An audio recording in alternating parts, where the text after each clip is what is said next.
যারা অলরেডি যুক্ত হয়ে গেছো একটু কমেন্ট করে জানিয়ে দাও তো সাউন্ড ক্লিয়ার আছে কিনা।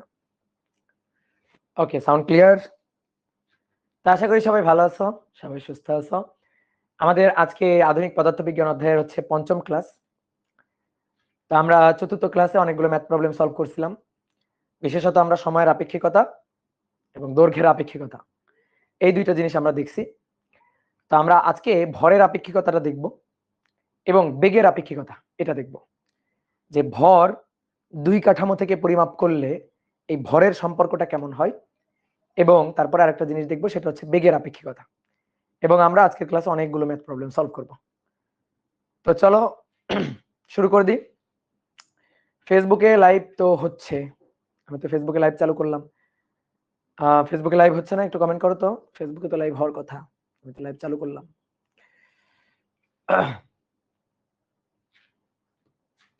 চুল অনেক বড় হয়ে গেছে, চুল করতে হবে। হ্যাঁ, ওকে, তাহলে চলো শুরু করি। তো আসো, ভরের আপেক্ষিকতা।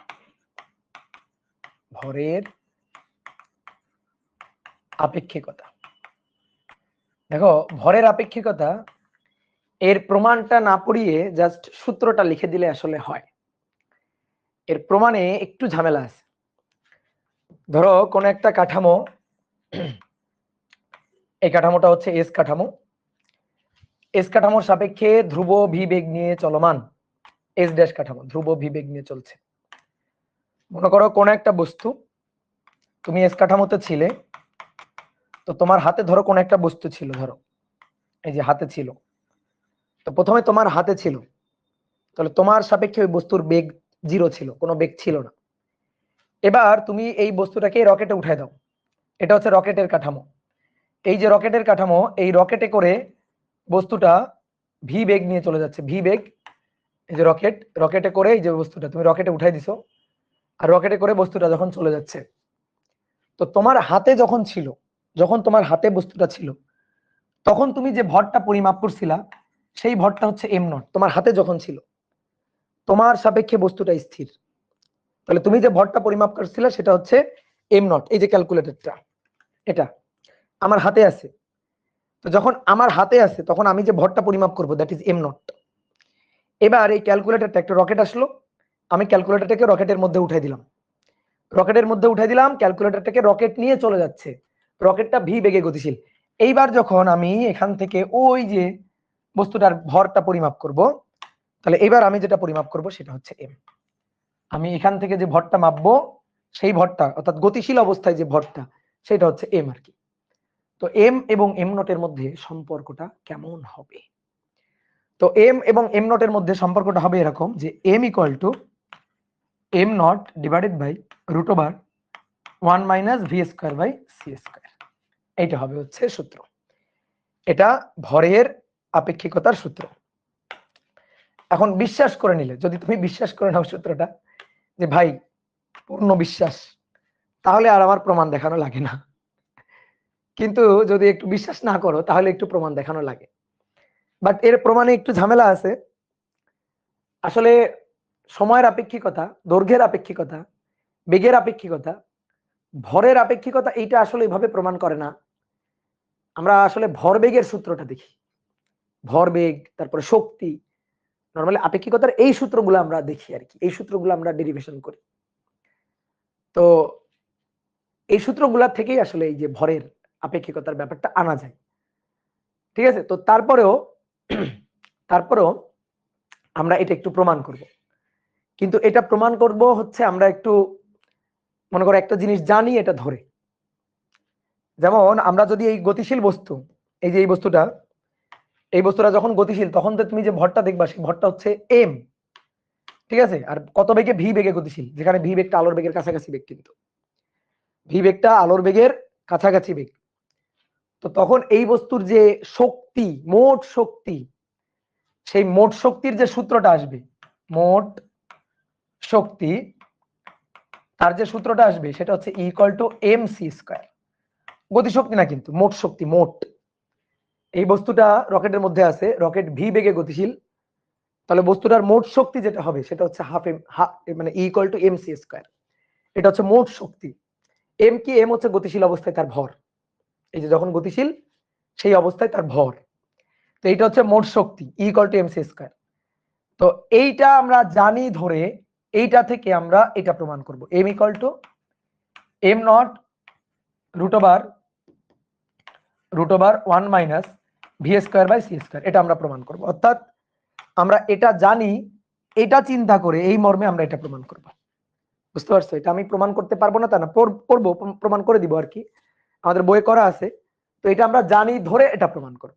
কারণ তুমি বলতে ভাই এটা তো এখন আমরা প্রমাণ করি নাই, ইকুয়াল টু এমসি স্কয়ার এটা তো এখন আমরা প্রমাণ করি নাই। করব, আমরা সামনে করব, পরের দিন হয়তো আমরা, পরের ক্লাসে হয়তো আমরা এই সূত্রটা প্রমাণ করে ফেলবো। তো এই সূত্রটা যখন আমরা প্রমাণ করব তখন আবার, ঠিক আছে, দেখো একটু হাস্যকর লাগবে ব্যাপারটা, কিন্তু এটা ছাড়া আর করার কিছু নাই। তোমাদের যদি তৃষ্ণা মেটাইতে হয় তাহলে এই ছাড়া আর কোনো উপায় আপাতত আমার হাতে নাই। সেটা হচ্ছে ইকুয়াল টু এমসি স্কয়ার। এটা আবার প্রমাণ করতে হবে না? হ্যাঁ করব। তখন আবার এটা জানি ধরে এটা প্রমাণ করব। বুঝতে পারছো? তখন আবার এটা জানি, এটা চিন্তা করে এটা প্রমাণ করব। আর এখন যদি এই সূত্রটা প্রমাণ করতে চাই তাহলে এটা জানি ধরে এটা প্রমাণ করব। এইটাই হচ্ছে কাহিনী। বুঝতে পারছো? এই ছাড়া আপাতত মানে প্রমাণের আর কোনো গতি আমি পাচ্ছি না। ঠিক আছে, প্রমাণের আর কোনো, মনে করো যে দিক বা পথ আসলে আমি পাইতেছি না। এগুলা, এই ব্যাপারগুলো তো একটু জটিল, থিওরি অফ রিলেটিভিটির ব্যাপার, মডার্ন ফিজিক্সের ব্যাপার স্যাপার, একটু তো কাহিনী আছে আর কি। তো এই কারণেই তো ধরো আমাদের বইয়ে সবকিছু দেয় নাই। তোমাকে অলরেডি আমি যা পড়াইছি, যত জিনিস পড়াইছি, দেখবা লরেন্স রূপান্তরের যে ব্যাপার স্যাপার, ঠিক আছে, এগুলাকে যত ডিটেলস ভেঙে চুরে পড়াইছি, দেখবা আমাদের বোর্ড বইতে এত কিছু নাই। বোর্ড বলতে জাস্ট 3টা সূত্র দিয়ে খালি চলো, ডিরেক্ট ম্যাথ। ঠিক আছে, L equal to L naught root over 1 minus B square by C square, T equal to T naught divided by root over 1 minus B square by C square, M equal to M naught divided by root over 1 minus B square by C square. চলো এই 3টা সূত্র জানি। ওকে, এই 3টা সূত্র জানা হয়েছে, 3টা সূত্র মুখস্থ করো। চলো এবার ম্যাথ করতে ঝাঁপাই পড়ি। বোর্ড বই কিন্তু এটাই, এর বাইরে ওইভাবে কিন্তু কোনো ডেরিভেশন করে নাই। তো চলো তারপরেও আমরা দেখি, এটা একটু প্রমাণ দেখি। তো ধরে নাও জানি আমরা ই ইকুয়াল টু এমসি স্কয়ার, এটা আমরা জানি আইনস্টাইনের সেই বিখ্যাত সূত্র ই ইকুয়াল টু এমসি স্কয়ার। ধরো এটা আমরা জানি যে কোনো বস্তুর মোট শক্তি ই কত হবে, ই ইকুয়াল টু হবে এমসি স্কয়ার। এটা জানি চিন্তা করে আমরা এটা একটু প্রমাণ দেখি। ঠিক আছে, তো চলো ভরের আপেক্ষিকতা প্রমাণ। ভরের আপেক্ষিকতার প্রমাণ। ধরো তুমি পৃথিবীতে আসো, আর্থ, তুমি পৃথিবীতে আসো, এই যে তুমি এখানে দাঁড়ানো আছো, তোমার হাতে একটা বস্তু ছিল, এই যে এটা, এই বস্তুটার ভর তোমার হাতে যখন আছে তখন তুমি যদি ভরটা মেপে রাখো, দ্যাট ইজ এম নট মাপছো। এবার একটা রকেট আসছে, এই যে রকেটটা, এই রকেটে এবার তুমি এই বস্তুটাকে তুলে দিছো। রকেটটা ভি বেগ নিয়ে গতিশীল, যেখানে ভি বেগটা আলোর বেগের কাছাকাছি একটা বেগ। এই হচ্ছে রকেট। এবার তুমি এই ভরটাকে রকেটে তুলে দিছো, দুইটা ভার না কিন্তু, তোমার হাতে ছিল যখন তখন তুমি ভর মেপে রাখছিলা এম নট, এবার রকেটের মধ্যে তুলে তুলে দিছো। এবার এই যে গতিশীল অবস্থায় এইবার আমি ভরটা মাপতে চাই, তাহলে এবার যে ভরটা সেটা হচ্ছে এম। এই এম এর হিসাবটা আমরা করতে চাই। কত বেগ নিয়ে গতিশীল? ভি বেগ নিয়ে গতিশীল। তাহলে ভাইয়া এটা হচ্ছে আমাদের সেই এস কাঠামো, আর এই যে রকেট এটা হচ্ছে আমাদের এস ড্যাশ কাঠামো। এই যে রকেট এটা হচ্ছে আমাদের এস ড্যাশ কাঠামো। ঠিক আছে, এস কাঠামো আর এটা এস ড্যাশ কাঠামো। আইনস্টাইনের যে মৌলিক স্বীকার্য দুইটা, এই স্বীকার্যের উপরে তো পুরো থিওরি অফ রিলেটিভিটির বিল্ডিং দাঁড়ায় আছে আর কি। তো স্বীকার্যটা কি ছিল? দুইটা স্বীকার্য ছিল। মৌলিক স্বীকার্যের মানে প্রথম স্বীকার্য যেটা ছিল সেটা কি ছিল, যে সকল জড় প্রসঙ্গ কাঠামোতে পদার্থবিদ্যার মৌলিক যে সূত্র বা নীতি আমরা যেগুলো জানি আর কি, সেগুলা একই রকম থাকবে। সেগুলা একই রকম থাকবে। যেমন আমি যদি তোমাকে জিজ্ঞেস করি ক্ষমতা কি, ক্ষমতা হচ্ছে শক্তি বা কাজের হার। ঠিক আছে, ডিডিটি অফ ডব্লিউ অথবা ডিডিটি অফ ই, ই মানে এনার্জি, অথবা ডব্লিউ মানে ওয়ার্ক। তাহলে কাজের হার ক্ষমতা। বল কি? বল হচ্ছে ভরবেগের পরিবর্তনের হার।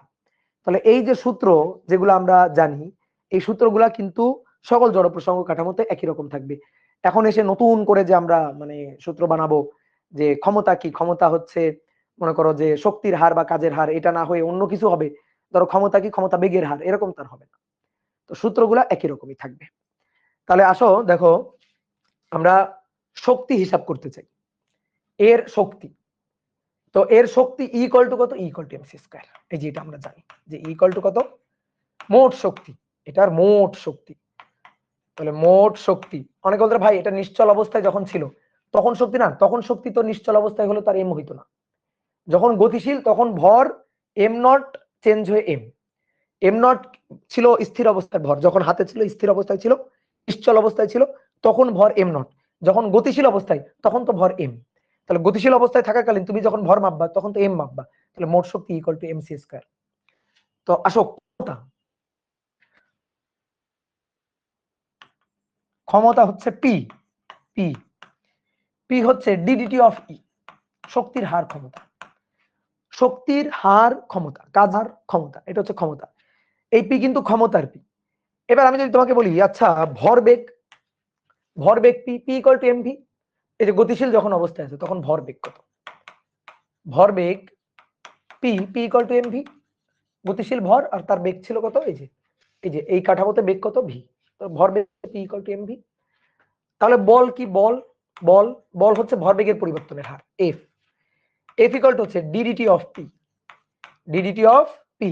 বল, বল হচ্ছে ভরবেগের পরিবর্তনের হার, আর ক্ষমতা হচ্ছে শক্তির পরিবর্তনের হার, শক্তির হার ক্ষমতা।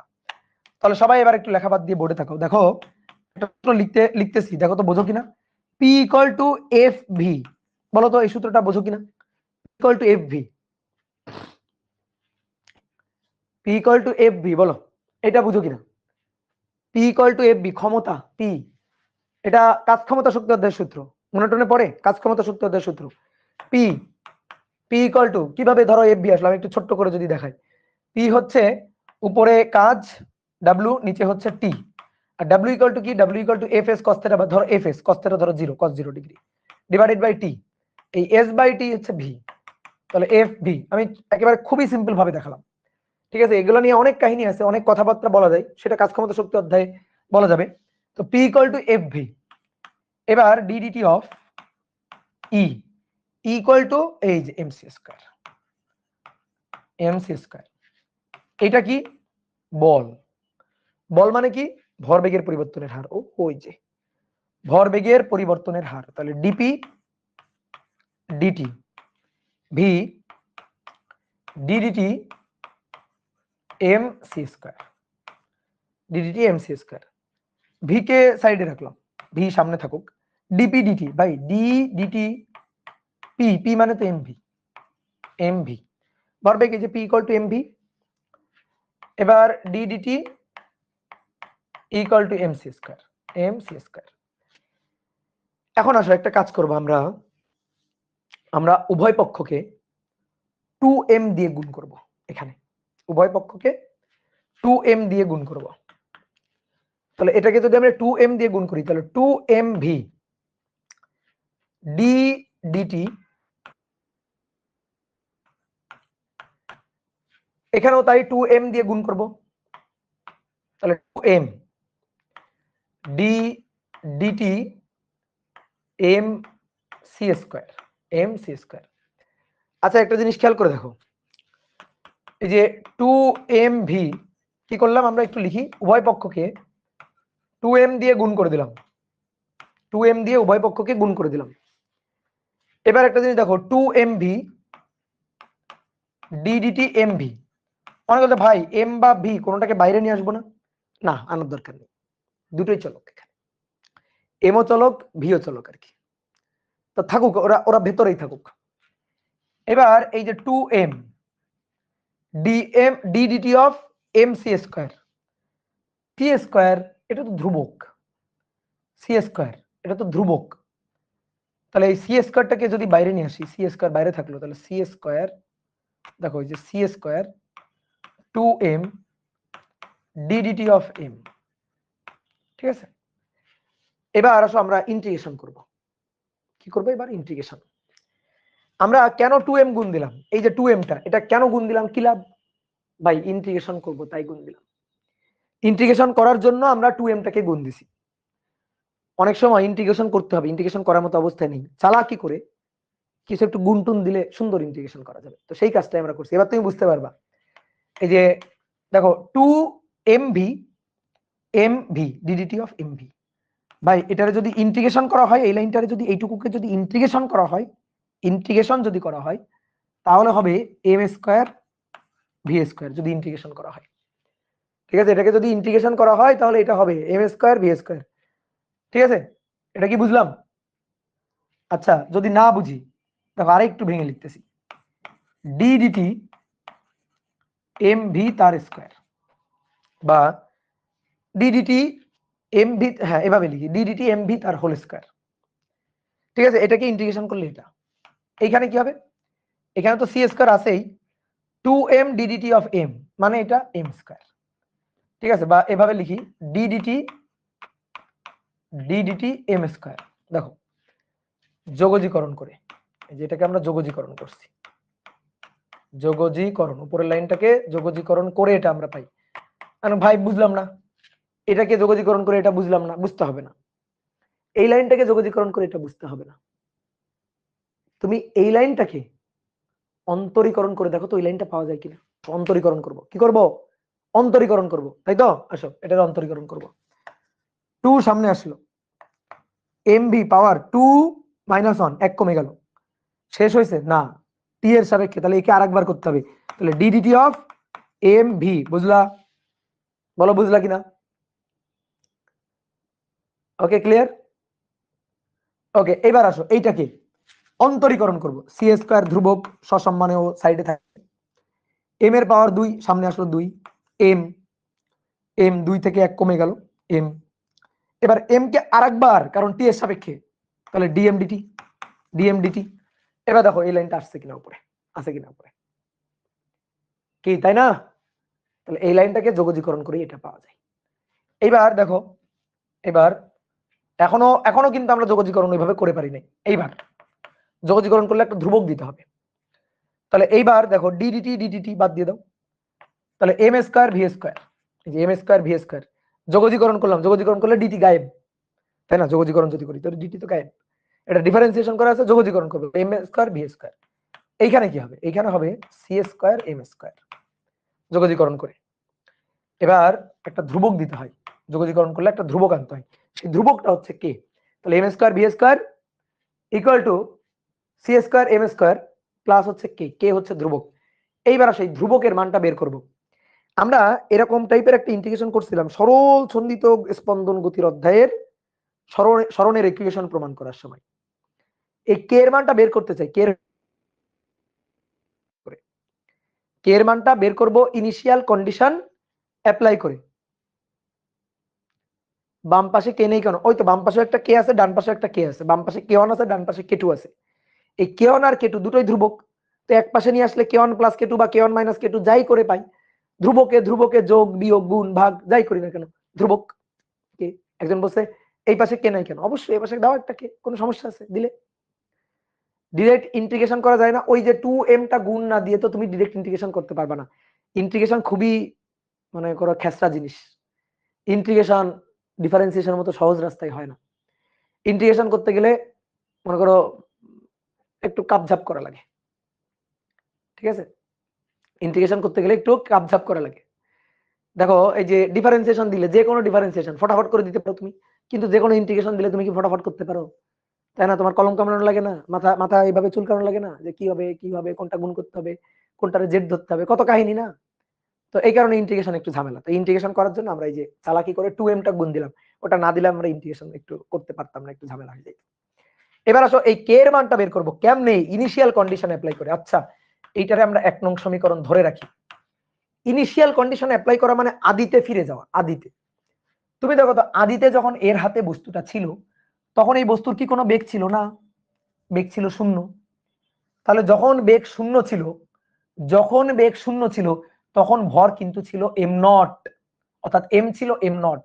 তাহলে v যখন 0 ছিল তখন m ছিল ভাই m0, বুঝলা? জাস্ট v যখন 0 m তখন m0, এখানে খালি বসাই দাও।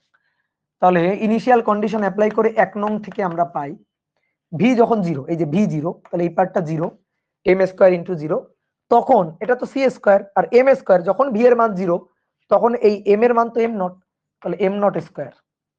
ঠিক আছে, এই যে m0 স্কয়ার প্লাস k। এই যে এখান থেকে কে এর মানটা আমরা পেয়ে গেছি যে কে হচ্ছে minus m naught square C square, এটা হচ্ছে কে। এবার কে এর মান 1 নং সমীকরণে বসিয়ে পাই, তাহলে আবার কে এর মান 1 নং থেকে পাই, 1 নং সমীকরণ থেকে পাই, তাকাও একটু তাকাও সবাই, 1 নং সমীকরণে চলে যাই। M square v square equal to c square M square minus m naught square C square. একটা কাজ করো, এম গুলার এক সাইডে নাও আর এম নট গুলার এক সাইডে নিয়ে আসো, তাহলে M naught square C square এই সাইডে চলে আসলো, আর C square M square minus M square B square, তো এম স্কোয়ার একটু কমন নিয়ে নি, কমন নিয়ে C square minus V square হলো, তাহলে M naught square C square এই সাইডে। এবার এইটাকে ওই পাশে নিয়ে গেলাম, এম স্কোয়ার কমন নিলাম, C square minus V square. Okay, এবার সি স্কোয়ার দিয়ে ভাগ দিয়ে দাও উভয় পক্ষে, উভয় পক্ষে সি স্কোয়ার দিয়ে ভাগ দিয়ে দাও, তাহলে উভয় পক্ষে সি স্কোয়ার দিয়ে ভাগ দিয়ে দিলে m naught square M square এর সি স্কোয়ার দিয়ে ভাগ দাও, ভাগ দিলে দেখো কি থাকে, ভাগ দিলে থাকে 1 minus V square by C square. দেখো সি স্কোয়ার ভাগ সি স্কোয়ার মানে 1 আর minus V square by C square, এই যে সি স্কোয়ার কাটাকাটি হয়ে গেল, তাহলে M naught square equal to M square into 1 minus V square by C square, তাহলে M equal to M naught equal to কত, জাস্ট রুট করে দাও, জাস্ট রুট করে দাও, রুট করে দিলেই কাজ শেষ। এখন আমি তো গরিব মানুষ হয়ে গেছি, আমার তো এখানে জায়গা কম, দাঁড়াও এটার একটু উপরে উঠাই। এবার অতএব এখান থেকে অতএব এম নট এটা equal to m root over 1 minus by 1 minus V square by C square, তাহলে এম ইকুয়াল টু কত হবে, এম ইকুয়াল টু হবে এম নট নিচে root over 1 minus V square by C square. বুঝলা, এই হচ্ছে আমাদের প্রমাণ। তো তোমাকে মনে করো যে একটু তৃষ্ণা মেটানোর জন্য প্রমাণটা দেখালাম, বুঝছো, এই হচ্ছে আমাদের প্রমাণ। ভাইয়া এম সি স্কয়ার দ্বারা এই ফর্মুলা প্রুফ করা পসিবল না? এম সি স্কয়ার ছাড়া এই ফর্মুলা প্রুফ করা পসিবল, কিন্তু একটা ঝামেলা আছে, বেশ মনে করো যে কষ্ট আছে, যাবে প্রমাণ করা যাবে, যাবে না তা না, ঠিক আছে, আমি একটা বইয়ে দেখছিলাম, কিন্তু অনেক ঝামেলা, ভাল লাগে না আমার কথা। ভি জিরো কি স্থিরের জন্য? হ্যাঁ, এই পয়েন্টে যখন ছিল তখন তো এর কোনো বেগ ছিল না, তো তোমার হাতে ছিল, তাহলে যে সময় তোমার হাতে ছিল তখন তার বেগ জিরো, ইনিশিয়াল কন্ডিশন অ্যাপ্লাই করলাম, তাহলে ভি যখন জিরো তখন এম কত, এম তো এম নট, এম তো এম নট, সেটাই আমরা এখানে অ্যাপ্লাই করলাম, এই সমীকরণে ভি জিরো বসাই দিলাম, তাহলে এম হয়ে যাবে এম নট, কে মানটা পাইলাম, কে নিয়ে বসাই দিলাম, প্রমাণ হয়ে গেল, শেষ। ঠিক আছে, তাহলে আরেকবার ভাইয়া রিপিট করেন। আচ্ছা আরেকবার রিপিট করি, একটা বস্তু তোমার হাতে যখন ছিল তখন ভর এম নট, তখন তো কোনো বেগ ছিল না, ভি ছিল জিরো, ওই বস্তুটাকে তুমি রকেটের মধ্যে উঠাই দিছো, রকেট ভি বেগ নিয়ে গতিশীল হয়ে যাচ্ছে, তো রকেটের মধ্যে যখন যাচ্ছে তখন গতিশীল অবস্থায় তুমি যে ভরটা মাপবা সেটা হচ্ছে এম, আমরা এই এম আর এম নটের সম্পর্কটা চাই। তো এইটুকু আমরা জানি যে E equal to M C square, এটা আমরা জানি, ঠিক আছে, কোত্থেকে জানি এটা আমরা পরের দিন হয়তো প্রমাণ করে ফেলবো, তো আপাতত তুমি ধরে রাখতে হবে যে এটা আমরা জানি, এটা জানি ধরেই আমরা প্রমাণ করব। তাহলে E equal to M C square, আমরা যদি বলি বল কি, বল হচ্ছে ভরবেগের পরিবর্তনের হার, F equal to DP DT, আর পি ইকুয়াল টু তো এমবি। তো এবার আমরা আসো ক্ষমতা, ক্ষমতা হচ্ছে কাজের হার বা শক্তির হার, তো শক্তি তুমি কি বলছো, শক্তি বলছো ইকুয়াল টু এমসি, তাহলে DDT E equal to MC square বসালাম, পি ইকুয়াল টু এফভি, এটা ফার্স্ট পার্টে আমরা কাজ ক্ষমতা শক্তি অধ্যায় পি ইকুয়াল টু এফভি এর সূত্র শিখছি, F equal to DP d t, এই পি হচ্ছে ওই যে ভরবেগ, তো পি ভরবেগ, এমভি বসাইলাম, ভি তো সামনে আছেই। এবার আমরা কি করলাম, সি স্কয়ার ধ্রুবক তাকে বাইরে নিয়ে আসলাম, এই যে সি স্কয়ার ধ্রুবক তাকে বাইরে নিয়ে আসলাম, 2m দিয়ে উভয় পক্ষকে গুণ দিয়ে দিলাম, 2m দিয়ে গুণ করলে 2m ভি, এখানে 2m, তাহলে দেখো 2m m, তাহলে এটা যদি ইন্টিগ্রেশন করি তাহলে এম স্কয়ার, এই যে এম স্কয়ার 2 সামনে এম ডিএম ডিটি, দেখো এই লাইনটা ফেরত আসে, এই লাইনটা না লিখলেও চলতো, কিন্তু তারপর এই লাইনটা আমরা লিখলাম। এই যে এইখানে দেখো, এইটাকে দেখো, m m square v square মানে কি, এম ভি হোল স্কয়ার, তাহলে 2 সামনে এম ভি পাওয়ার 2 বিয়োগ 1, 1 কমে যাবে, তাহলে 2 এম ভি, তারপরে এটাকে আরেকবার টি এর সাপেক্ষে d m d t, d m v d t, তাহলে এটা আমরা পাইলাম, এটা 1 নং সমীকরণ। এই 1 নং সমীকরণে ইনিশিয়াল কন্ডিশন অ্যাপ্লাই করলাম। দাদা equal to MC square proof করলাম না, করি না এখনো, এটা আমরা প্রমাণ করব সামনে, ঠিক আছে, প্রমাণ করব। তো আমরা ইনিশিয়াল কন্ডিশন অ্যাপ্লাই করে কে এর মানটা বের করলাম, কে এর মানটা নিয়ে 1 নং সমীকরণে আবার বসালাম, বসানোর পর এম আর এম নটের সুন্দর করে সম্পর্ক পেয়ে গেলাম। কথা বুঝতে পারছো? ওকে, তাহলে এইটা হচ্ছে ভরের আপেক্ষিকতা। একটা 2 মার্কের কোশ্চেন আসে জানো, 2 মার্কের কোশ্চেনটা হচ্ছে কোন বস্তু কেন আলোর বেগ নিয়ে চলতে পারবে না? কোনো বস্তু আলোর বেগের কাছাকাছি বেগ নিয়ে গতিশীল হতে পারবে, কিন্তু কোনো বস্তু আলোর বেগ নিয়ে চলতে পারবে না। এই যে আলোর বেগের বেশি বেগ সম্ভব নয়, তো কেন আলোর বেগের বেশি বেগ সম্ভব নয়, বা কেন কোনো বস্তুর বেগ আলোর বেগ হতে পারে না, আলোর বেগের সমান হতে পারে না, আলোর বেগের সমান হতে পারে না? কেন পারে না? কারণ কোনো বস্তুর বেগ যদি আলোর বেগের সমান হয়, তাহলে সেই বস্তুকে গতিশীল রাখার জন্য অসীম শক্তির যোগান দিতে হবে, যেটা শক্তির সংরক্ষণশীলতা পরিপন্থী একটা কথা। মহাবিশ্বের শক্তির পরিমাণ নির্দিষ্ট। কোনো বস্তুকে যদি তুমি আলোর বেগে গতিশীল করো, তাহলে তার পিছনে তোমার অসীম শক্তির যোগান দিতে হবে। ভাই কি বলতেছেন, এত কঠিন কঠিন বাংলা কথা। আসো, যদি কোনো বস্তু গতিশীল থাকে, তাহলে গতিশীল অবস্থায় তার ভর m হবে, নিশ্চল অবস্থায় তার ভর m0 দিয়ে √1 - v²/c²। যদি কোনো বস্তুর বেগ v সেটা আলোর বেগের সমান হয়, তাহলে v যদি c হয়, এই যে যদি v c হয়, c এর সমান হয়, দেন আসো তো দেখি m কত হয়। m0 নিশ্চল ভর, ধরো 2 কেজি ভরের একটা বস্তু, √1 - v²/c²। তো v তো c, তো c²/c², তো c²/c² কাটাকাটি করলে কত? 1, 1 - 1 0, 0 কে রুট করলেও 0, তাহলে m0 / 0 অসীম, তাই না? মানে কোনো কিছুকে 0 দিয়ে ভাগ করলে আসলে অসংজ্ঞায়িত, কিন্তু আসলে কোনো কিছুকে 0 দিয়ে ভাগ করলে একটা অসীম বড় সংখ্যার দিকে যায় না? কোনো কিছুকে 0 দিয়ে ভাগ করলে ভাগফল টেন্স টু ইনফিনিটি আর কি। এটাকে পুরোপুরি অসীম লেখাটা ঠিক না, টেন্স টু ইনফিনিটি আর কি, অসীমের দিকে। তাহলে ভর অসীম অসীম হয়ে যাচ্ছে, অসীমের দিকে যাচ্ছে, টেন্স টু ইনফিনিটি। এবার ই ইকুয়াল টু ভর অসীম হোক, সমস্যা নেই, ভর অসীম হবে হোক, ভরের ইচ্ছা হয়েছে অসীম হইতে হোক।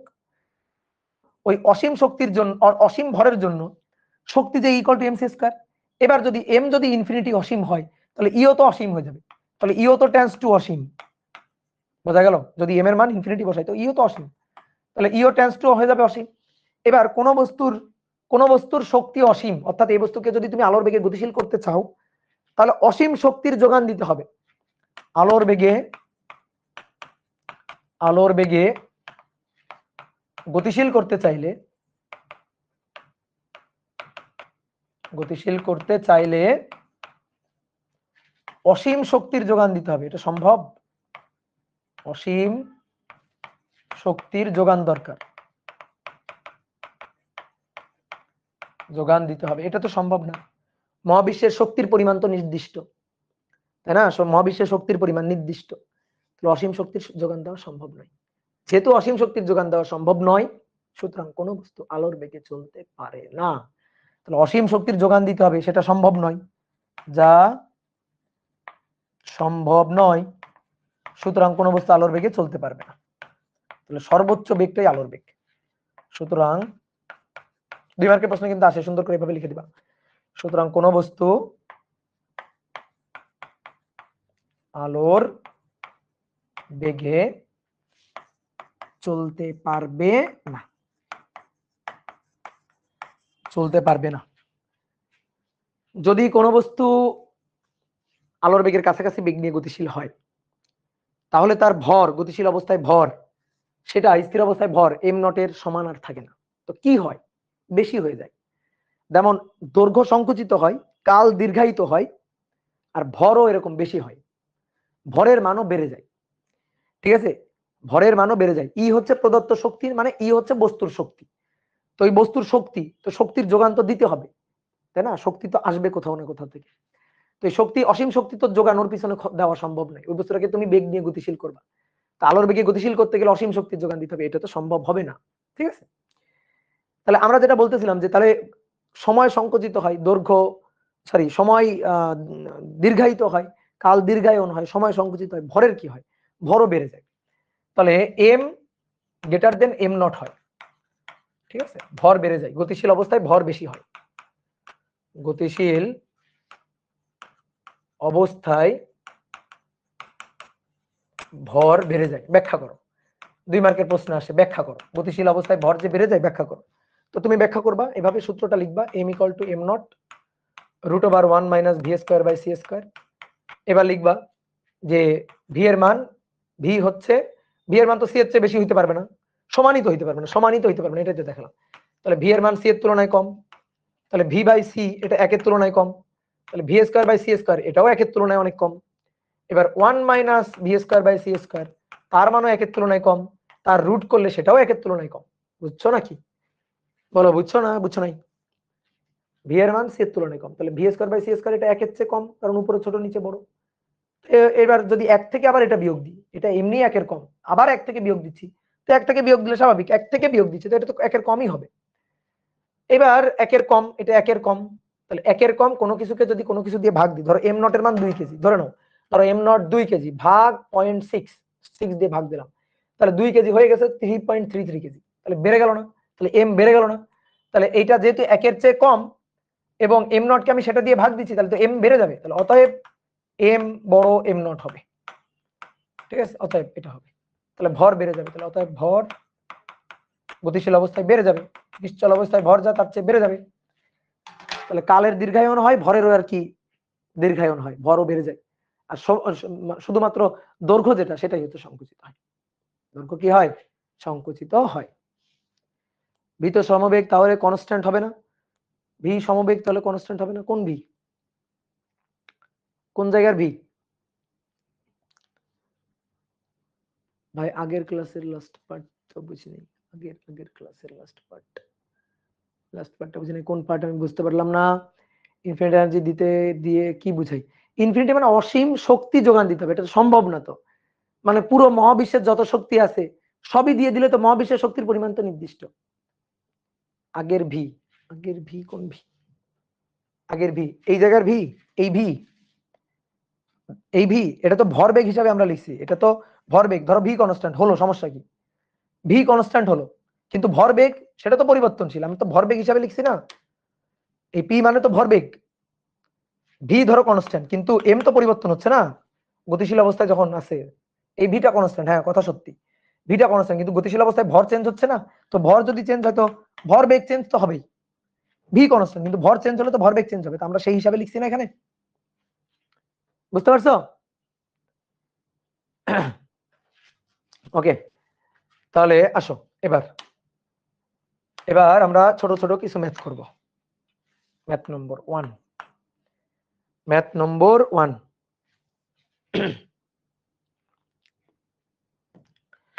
বলা হচ্ছে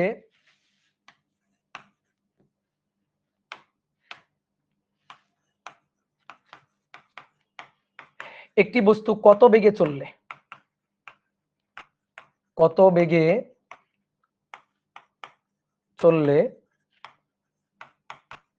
তার গতিশীল অবস্থার ভর নিশ্চল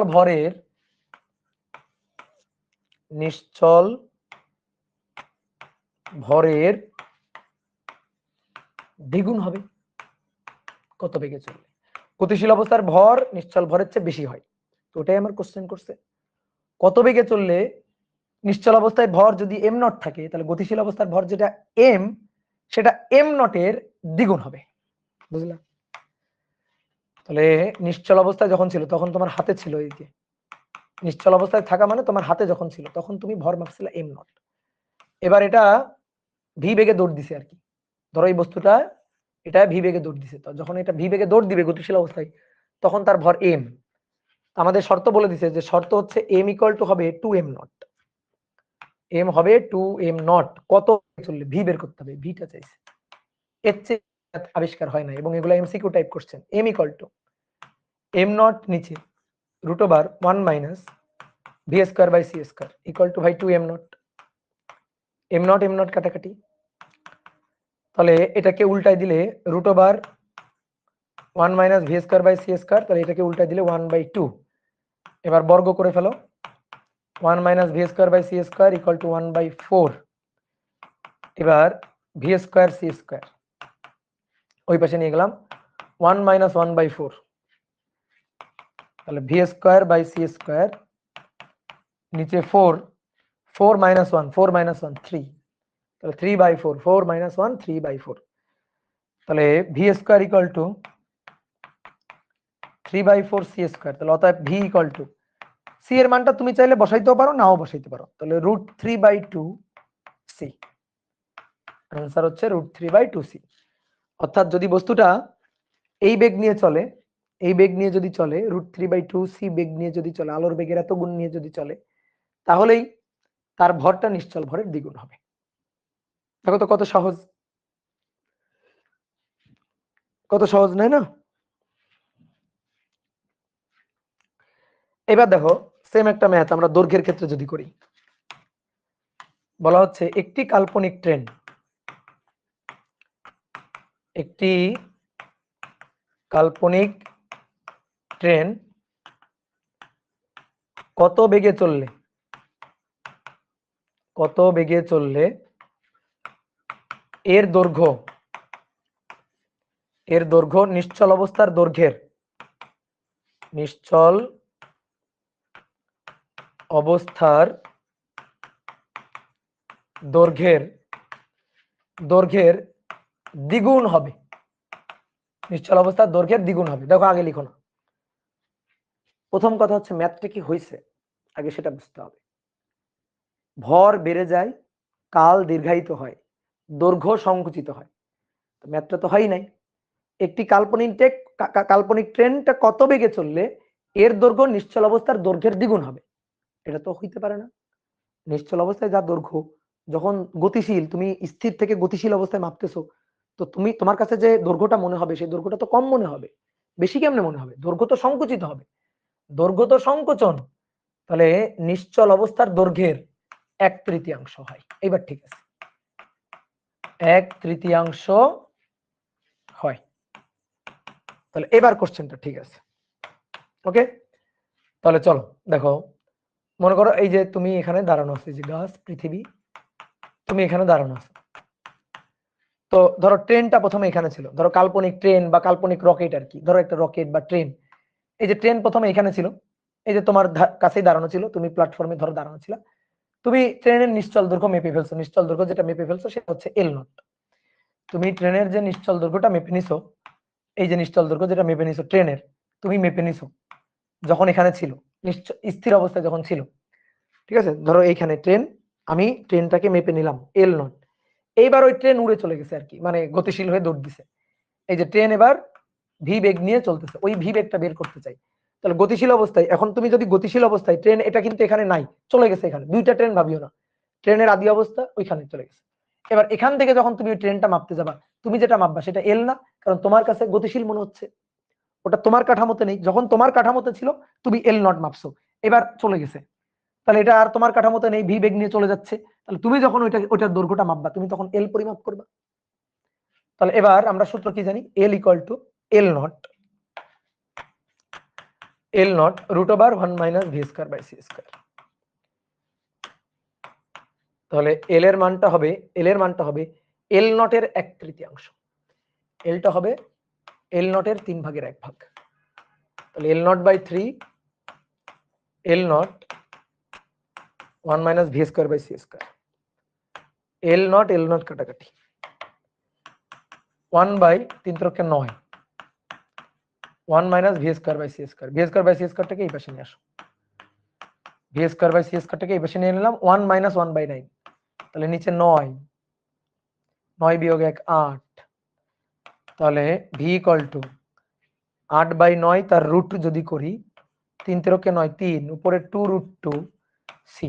দেখো তো এটা আসলো কিনা, এটা আসলো কিনা দেখো তো, 2√2/3 সি। গুড, ভেরি গুড, হয়ে গেল, বোঝা গেছে। এবার আসো 3 নম্বর, বলা হচ্ছে রুয়েট মাঠের দৈর্ঘ্য এবং প্রস্থ, দৈর্ঘ্য এবং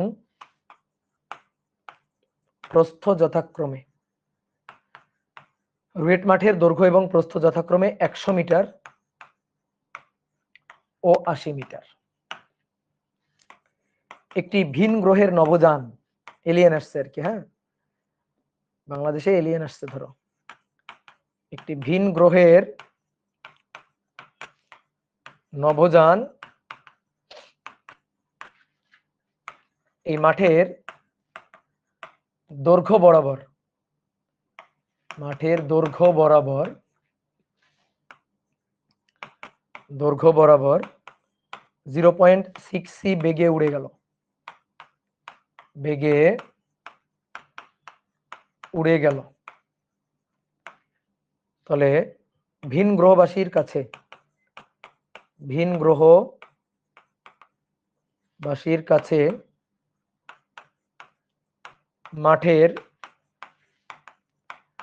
মাঠের দৈর্ঘ্য, প্রস্থ ও ক্ষেত্রফল কত মনে হবে? ও ক্ষেত্রফল কত মনে হবে?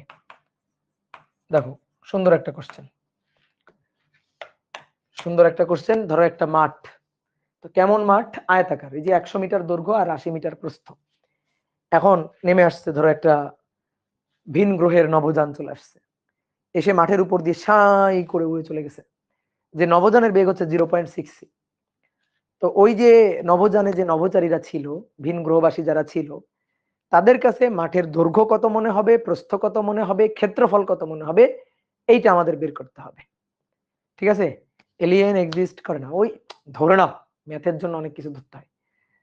তাহলে ভিন গ্রহবাসীর কাছে, ভিন গ্রহবাসী যে উড়ে চলে গেল, তো ওদের কাছে এই মাঠের দৈর্ঘ্য প্রস্থ ক্ষেত্রফল কত মনে হবে, এইটা আমাদের নিতে হবে। ঠিক আছে? এটা আমাদের হিসাব করতে হবে। তো দেখো এইটা হচ্ছে মাঠ, ভালো করে বুঝবা, এইটা হচ্ছে মাঠ।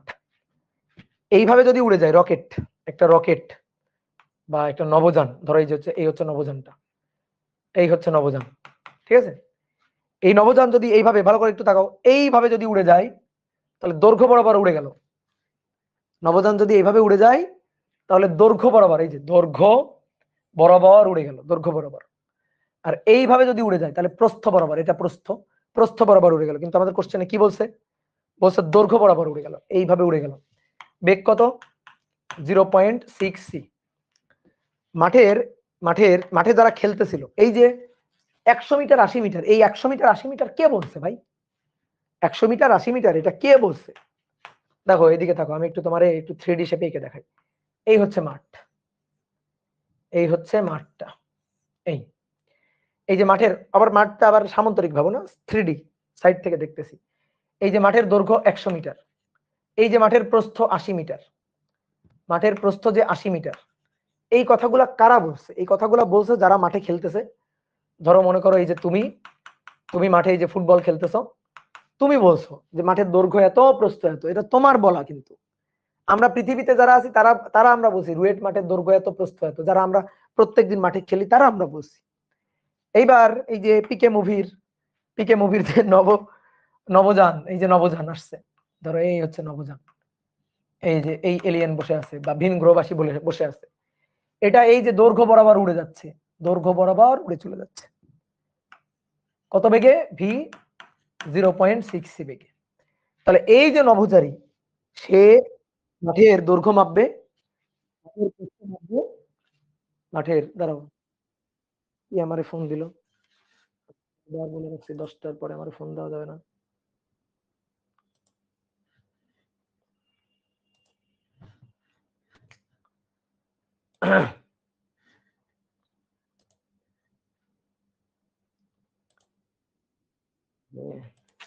ফোন দিচ্ছে,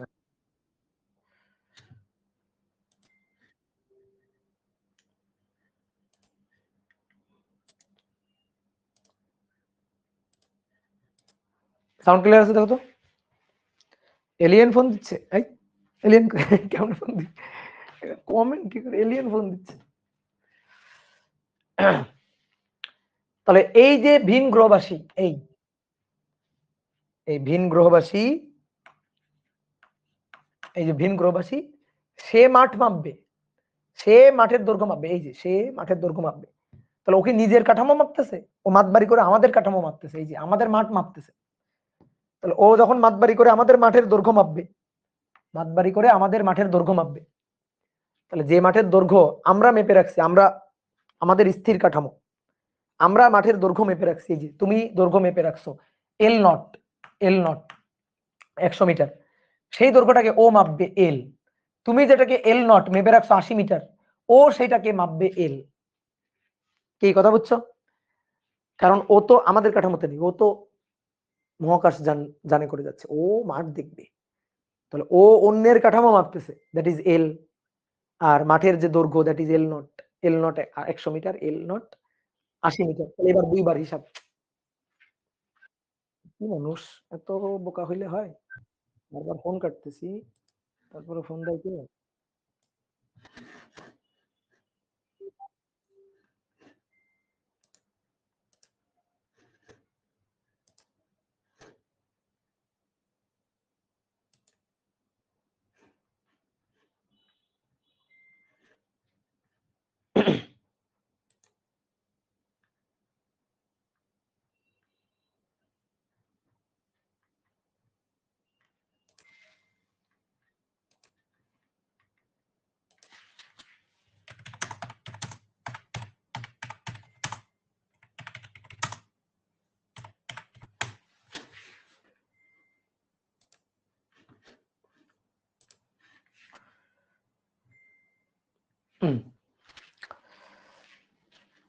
দেখো, তাহলে এ যখন মাঠ মাপবে, মাঠের দৈর্ঘ্য প্রস্থ মাপবে, দ্যাট ইজ এল মাপবে। আর আমরা যেগুলো মেপে রাখছি সেগুলো এল নট। তো চলো দেখি দৈর্ঘ্য কত মাপে। দেখি দৈর্ঘ্য যেটা মাপবে L, L equal to L naught root over 1 minus V square by C square. তাহলে মাঠের দৈর্ঘ্য L naught 100, 1 minus V square by C square 0.6 square, C square C square. তাহলে সি স্কয়ার কাটাকাটি, তাহলে 100 রুট ওভার 1 মাইনাস 0.6 তার square, তাহলে গুণ 100, এটা হচ্ছে 80 মিটার, এটা হচ্ছে দৈর্ঘ্য। এবার এটা হচ্ছে প্রস্থ L, L naught root over 1 minus V square by C square. প্রস্থ কত মাপবে? প্রস্থ হচ্ছে 80, প্রস্থ ছিল 80, এই যে L naught 80 root over 1 minus 0.6 square C square by C square. তাহলে সি স্কয়ার কাটাকাটি গেল, 1 মাইনাস 0.6 তার স্কয়ার। এই দেখো 0.6 থাকলে 80% হয়ে যায়, দেখছো? তাহলে এটা রুট অ্যান্সার গুণ 80, তাহলে 64 মিটার। এই যে 64 মিটার, বোঝা গেছে? বোঝা গেছে 64 মিটার? বুঝছো? বুঝো নাই? এইটা বুঝো নাই, এইটা ঠিক আছে, কিন্তু এটা ভুল হয়ে গেছে, এটা হয় নাই। এটা কেন ভুল হইল ভাই? একই রকম ভাবে দৈর্ঘ্য, একই রকম ভাবে তো প্রস্থ মাপলাম, এটাই তো কথা। এই যে নভোযান উড়ে গেছে কি বরাবর? দৈর্ঘ্য বরাবর উড়ে গেছে। কই? ভিনগ্রহের নভোযান মাঠের এই যে দৈর্ঘ্য বরাবর উড়ে গেল। যে বরাবর উড়ে গেল সেই বরাবরই দৈর্ঘ্য সংকোচন হবে। দৈর্ঘ্য বরাবর উড়ে গেলে দৈর্ঘ্য সংকোচন হবে, প্রস্থ বরাবর উড়ে গেলে প্রস্থ সংকোচন হতো। দৈর্ঘ্য সংকোচন হবে কিন্তু প্রস্থ যা ছিল তাই থাকবে। কেন? কারণ নভোযানটা উড়ে গেছে দৈর্ঘ্য বরাবর। তাহলে আমি যদি বলি প্রস্থ বরাবর তার বেগ কত, তুমি চিন্তা করো তো। দৈর্ঘ্য বরাবর উড়ে গেছে, তাহলে প্রস্থ বরাবর বেগ কত? এর প্রস্থের দিকে তার বেগের উপাংশ কত? প্রস্থের দিকে তো কোনো বেগ নাই, প্রস্থের দিকে তো কোনো বেগ নাই, 0.6 সি cos 90 ডিগ্রি। তাহলে প্রস্থ বরাবর বেগ তো শূন্য। প্রস্থ বরাবর বেগ, তো প্রস্থ বরাবর বেগ তো শূন্য, ভি তো শূন্য। দৈর্ঘ্য বরাবর বেগ 0.6 সি, দৈর্ঘ্য বরাবর উড়ে গেছে, তাহলে লম্ব বরাবর প্রস্থ বরাবর আর কি, দৈর্ঘ্যের সাথে লম্ব বরাবর প্রস্থ বরাবর বেগের উপাংশ তো cos 90, তো cos তো 90, জিরো উপাংশ। তাহলে বেগ নাই, তাহলে প্রস্থ কত পরিমাপ করবে ভাই? প্রস্থ যা তাই পরিমাপ করবে, প্রস্থের তো কোনো আপেক্ষিকতা হবে না। প্রস্থ বরাবর বেগ তো ছিল না, তাহলে প্রস্থ যেমন ছিল তেমনই হবে, প্রস্থ একই মাপবে। তাহলে প্রস্থ যেটা মাপবে L, that is L naught root over, হিসাব করেই আসো দেখাই, 1 minus V square by C square. তাহলে এল নট এর মান যেটা, সেটা হচ্ছে 80 রুট ওভার 1 মাইনাস এই যে 0 স্কয়ার বাই সি স্কয়ার। 80 তো থাকবে, 80 মিটার। তাহলে প্রস্থ একই মাপবে। এবার ক্ষেত্রফল কত পরিমাপ করবে? ক্ষেত্রফল, ক্ষেত্রফল কত পরিমাপ করবে? ক্ষেত্রফল পরিমাপ করবে 80 দৈর্ঘ্য, দৈর্ঘ্য মনে হচ্ছে 80, প্রস্থ যা ছিল তাই, 80 গুণ 80। তাহলে দৈর্ঘ্য গুণ প্রস্থ 80 গুণ 80, 0 0 8 8 64, এত মিটার স্কয়ার। তাহলে ক্ষেত্রফল 6400 মিটার স্কয়ার, 6400 মিটার স্কয়ার পরিমাপ করবে। বোঝা গেছে কত সহজ জিনিস, তাই না? ঠিক আছে, তাহলে আরেকবার একটু সুন্দর করে বলি। দৈর্ঘ্য বরাবর উড়ে যাচ্ছে, দৈর্ঘ্যের আপেক্ষিকতা হবে। প্রস্থ বরাবর কোনো বেগ নেই, তো দৈর্ঘ্য বরাবর উড়ে গেলে প্রস্থ বরাবর বেগের মান কত? 0। প্রস্থ বরাবর তো বেগ নেই। যদি এক্স অক্ষ বরাবর যায় তাহলে ওয়াই অক্ষ বরাবর বেগ কত? 0। তো সেটাই বসাইলাম হয়ে গেল। তার মানে কেমন মনে হবে নভোচারীর কাছে মাঠটাকে? কেমন মনে হবে? বর্গ মনে হবে। দেখো দৈর্ঘ্য যা প্রস্থ তাই চলে আসছে, তাহলে তার কাছে বর্গ মনে হবে। অর্থাৎ মাঠটা এরকম আছে, যে মাঠটা এরকম আয়তক্ষেত্র ছিল না, নভোচারীর কাছে এই মাঠটাকে এরকম মনে হবে। অর্থাৎ প্রস্থ যা ছিল তাই থাকবে, এই যে শেপটা এরকম মনে হবে। এই বরাবর উড়ে গেছে রকেটটা, এই বরাবর উড়ে গেছে রকেটটা, এইভাবে উড়ে গেছে। তাহলে দৈর্ঘ্য বরাবর উড়ে গেলে এখানে বসা নভোচারী সে এই আয়তাকার মাঠকে বর্গাকারের মতো দেখবে আর কি। ঠিক আছে, সবসময় যে আয়তাকার মাঠ বর্গাকারই হবে এমন না, এখানে বর্গাকারের মতো হয়ে গেছে।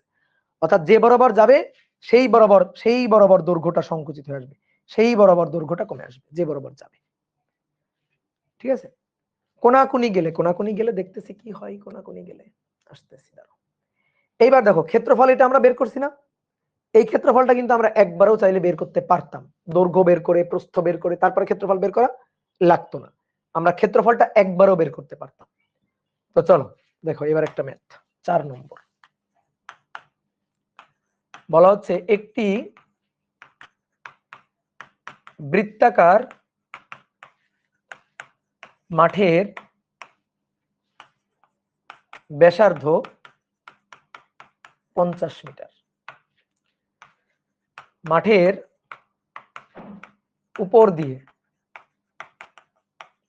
উপর দিয়ে ব্যাস বরাবর কোন নভোযান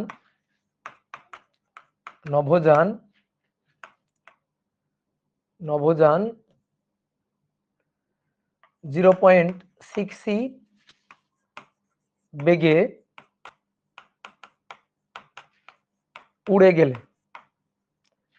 উড়ে গেলে এর ক্ষেত্রফল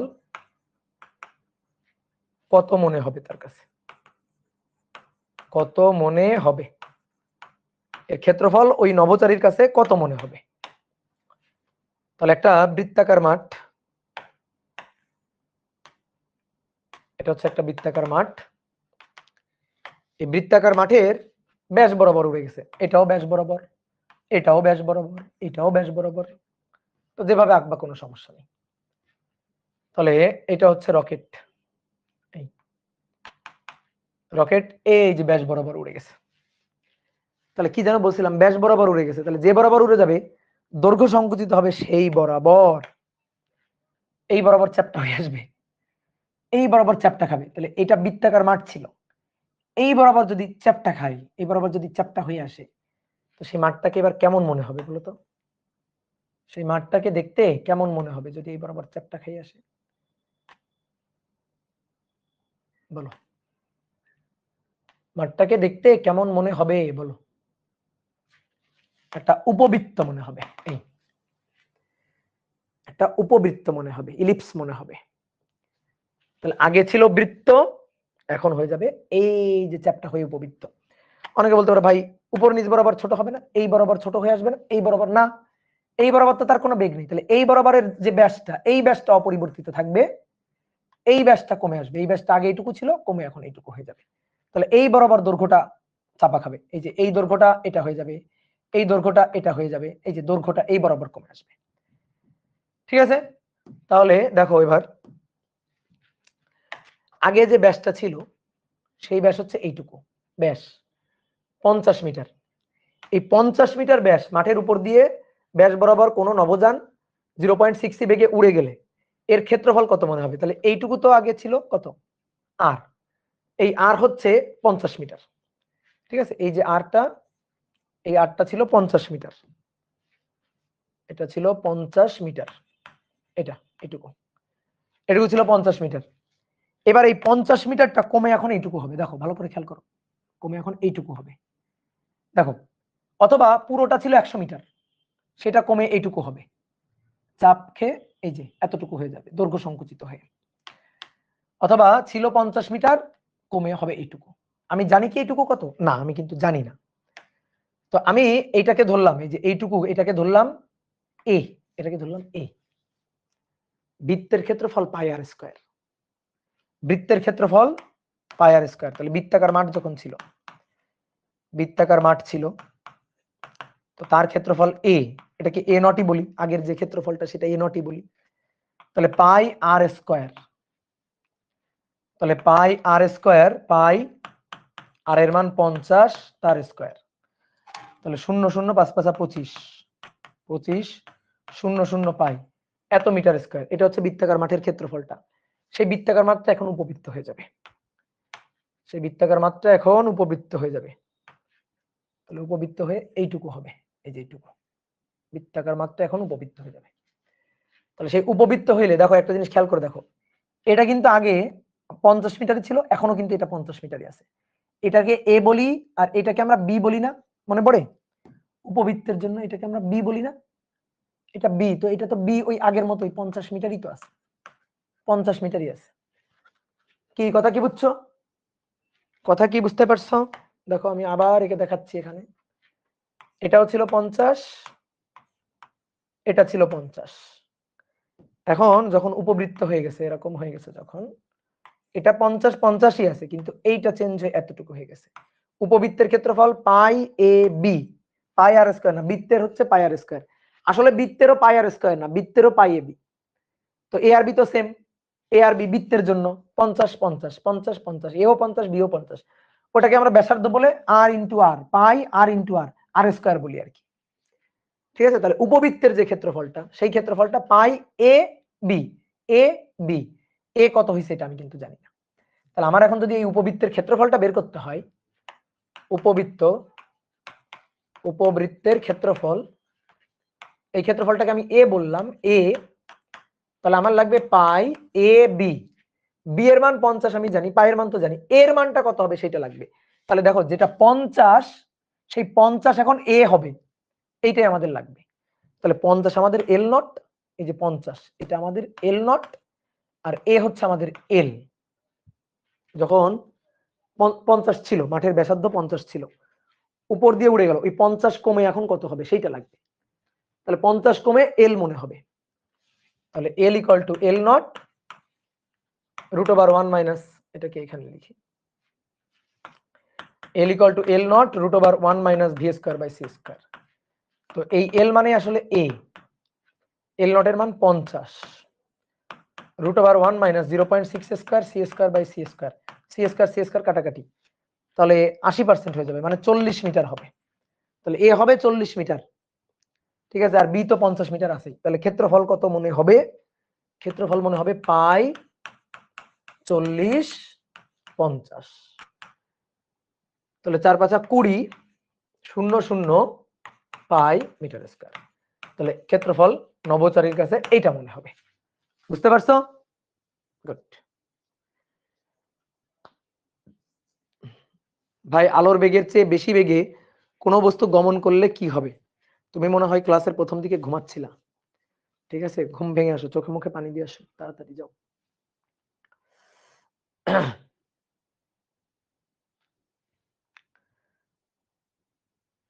ওকে, এবার আসো দেখো, এবার আমরা চাইলে এই ম্যাথটা একবারেও করতে পারি, চাইলে একবারে। যেমন দৈর্ঘ্যের তুমি আপেক্ষিকতার সূত্র খাটাও, L equal to L naught root over 1 minus V square by C square. ক্ষেত্রফল হলে খাটাবা A equal to A naught root over 1 minus V square by C square. আমরা তিনটা মৌলিক রাশি নিয়ে পড়ে থাকি, দৈর্ঘ্য ভর সময়। দৈর্ঘ্য ভর সময় তিনটা মৌলিক রাশি নিয়ে পড়ে থাকি, বের হও না এখান থেকে। দৈর্ঘ্য ভর সময় এখান থেকে বের হও, ক্ষেত্রফল বানাও, আপেক্ষিকতা সূত্র বানাও ক্ষেত্রফলের, আপেক্ষিকতার সূত্র বানাও আয়তনের, আপেক্ষিকতার সূত্র বানাও ঘনত্বের। কেন হবে না? হবে। তাহলে আমরা ক্ষেত্রফলের আপেক্ষিকতার সূত্র বানাবো, আসো ক্ষেত্রফলের। তো এই বৃত্তাকার মাঠের জন্য যদি বলি, বা ওই আগের ম্যাথটার জন্য যদি বলি, ঠিক আছে, যে কোনো ক্ষেত্রে যদি বলি, যে কোনো ক্ষেত্রে, তাহলে ক্ষেত্রফলের ব্যাপারটা কেমন হবে দেখো। মনে করো এই হচ্ছে মাঠ, এটা হচ্ছে আয়তাকার মাঠ, আয়তাকার মাঠ। এই মাঠের এই যে দৈর্ঘ্য এল নট, ঠিক আছে, প্রস্থটাকে আমি বললাম বি নট। এবার দৈর্ঘ্য বরাবর উড়ে গেল, ধরো দৈর্ঘ্য বরাবর নভোচারী উড়ে গেল, ঠিক আছে, যে কোনো বরাবর উড়ে যাক, মাঠের উপর দিয়ে উড়ে গেলেই হবে। তাহলে দৈর্ঘ্য বরাবর ধরো উড়ে গেল, তো দৈর্ঘ্য বরাবর যদি উড়ে যায় তাহলে এই বরাবর বেগ ভি, তাহলে দৈর্ঘ্যেরই চেঞ্জ হবে। তাহলে আমি উড়ে যাওয়ার আগে স্থির অবস্থায় ধরো স্থির পর্যবেক্ষক যে মাঠে আছে সে যদি দৈর্ঘ্য মাপে এল নট, প্রস্থ মাপলে বি নট, তাহলে সে যদি ক্ষেত্রফল মাপে কত মাপবে? সে যদি ক্ষেত্র এল নট বি নট মাপবে। এবার নভোচারী যদি মাপে, তাহলে নভোচারী দৈর্ঘ্য যেটা মাপবে, নভোচারীর কাছে দৈর্ঘ্য যেটা মনে হবে এল নট, তাহলে নভোচারীর কাছে দৈর্ঘ্য যেটা মনে হবে সেটা এল ইকুয়াল টু হবে L naught root over 1 minus V square by C square. ঠিক আছে, নভোচারীর কাছে প্রস্থ যেটা মনে হবে, যেহেতু দৈর্ঘ্য বরাবর উড়ে গেছে প্রস্থ বরাবর যায় না, তাহলে বি ইকুয়াল টু হবে বি নট, চেঞ্জ হবে না, root over 1 minus V square by C square, v হবে 0, তাহলে b equal to b naught হবে। তাহলে নভোচারীর কাছে ক্ষেত্রফল যেটা মনে হবে, ক্ষেত্রফল এ, তাহলে এল ইন্টু বি, তাহলে এল হচ্ছে L naught root over 1 minus V square by C square, আর তার সাথে আবার বি, তো বি তো বি নট, তো এখানে বসাই বি নট, এখানে বসাই দিই এল নট, এই যে বি নট। এবার এল নট বি নট মানে তো এ নট, তাহলে অতএব দেখো তো এ ইকুয়াল টু, একবারে সূত্র পেয়ে গেলাম, A equal to A naught root over 1 minus V square by C square. তাহলে ক্ষেত্রফল কত মনে হবে? আমরা চাইলে কিন্তু একবার এই সূত্রটাও খাটাইতে পারি। ঠিক আছে, এবার দেখো তুমি আগের ম্যাথ আর এই ম্যাথ দুটোই করে দেখো। তাহলে আমি যদি আগের ম্যাথটা করি, কত নম্বর ম্যাথ ওটা? 3 নম্বর ম্যাথ। তো আমি যদি এই সূত্র দিয়ে ডাইরেক্ট 3 নম্বর ম্যাথটা করি, 3 নম্বর, তাহলে a equal to a naught root over 1 minus V square by C square. তাহলে a নট হচ্ছে স্থির অবস্থায় মাঠের ক্ষেত্রফল, দৈর্ঘ্য গুণ প্রস্থ 100 গুণ 80, 100 গুণ 80 রুট ওভার 1 মাইনাস 0.6 স্কয়ার। দেখি কত আসে। তাহলে 100 গুণ 80, 100 গুণ 80, তাহলে 8000, এর 80% আর কি, তাহলে root answer root 1 minus 0.6 square, তাহলে 6400। দেখো তো, এবার তুমি মিলাই দেখো 6400 মিটার স্কয়ার আসলো কিনা। যদি আমি 4 নম্বর করি, 4 নম্বর এটা যদি করি, তাহলে বৃত্তাকার মাঠের ব্যাসার্ধ 50 মিটার, মাঠের উপর দিয়ে ব্যাস বরাবর কোন নভোযান এত বেগে উড়ে গেলে মাঠের ক্ষেত্রফল কত মনে হবে?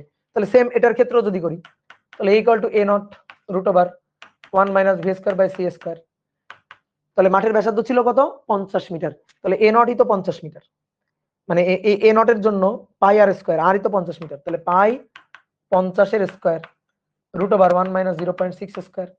দেখো তাহলে 50 এর স্কয়ার, এবার রুট 1 মাইনাস 0.6 তার স্কয়ার, তাহলে এই যে 4/5 গুণ 50 এর স্কয়ার 2000, তাহলে 2000 পাই, এই যে 2000 পাই মিটার স্কয়ার। তাহলে ক্ষেত্রফলের ক্ষেত্রে আমরা একবারে ডাইরেক্ট এই সূত্রটা খাটাতে পারি। এটা দিয়ে করলে স্যার মার্ক দিবে স্যার মার্ক দিবে, স্যার তোমারে বুঝে, ঠিক আছে, স্যারকে একটু সুন্দর করে বুঝাই দিবা। তাহলে এইভাবেও কিন্তু আমরা করতে পারি, কি পারি না? তাহলে এবার তোমরা আমার একটু ম্যাথ করে দাও। কত নম্বর এটা? 4 5 5 বলা হচ্ছে একটি বৃত্তাকার মাঠের ক্ষেত্রফল, একটি বৃত্তাকার মাঠের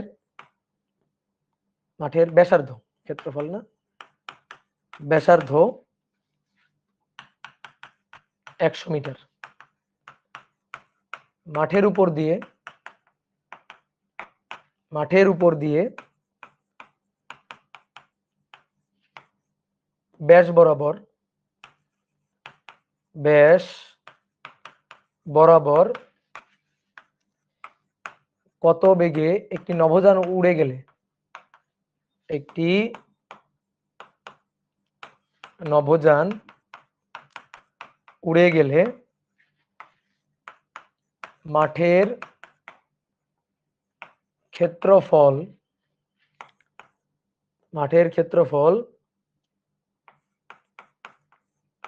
6400 পাই মিটার স্কয়ার মনে হবে, পরিমাপ করবে মাঠের ক্ষেত্রফল। বলো পারা যাবে? মাঠের ক্ষেত্রফল এটা পরিমাপ করবে, তাহলে মাঠের ক্ষেত্রফল এটা পরিমাপ করবে বেগ কত হলে, দ্যাট ইজ এ। আর এ নট কত? এ নট হচ্ছে পাই আর স্কয়ার, শেষ। এ নট হচ্ছে পাই আর স্কয়ার, শেষ। এই যে অনেকে চালাক উত্তর দিয়ে দিছে অলরেডি 0.6। হ্যাঁ, তাহলে a equal to a naught root over 1 minus V square by C square. আসলে তাহলে a হচ্ছে 6400 pi metre square, a naught হচ্ছে পাই আর স্কয়ার, ওই যে পাই 100, 100 হচ্ছে ব্যাসার্ধ, 100 square 1 minus V square by C square. নাও এখন ভি এর মানটা বের করো। তাহলে 6400 পাই, তাহলে 6400 ভাগ 100 স্কয়ার, তাহলে 16/25, 16/25 16/25, এই যে 16/25 পাই। আচ্ছা পাই পাই তো কেটে গেল, পাই পাই কেটে গেল, 6400 বাই 100 স্কয়ার, তাহলে 16/25 আর root over 1 minus V square by C square. তাহলে বর্গ করে দাও, এর বর্গ, এর বর্গ করে দাও।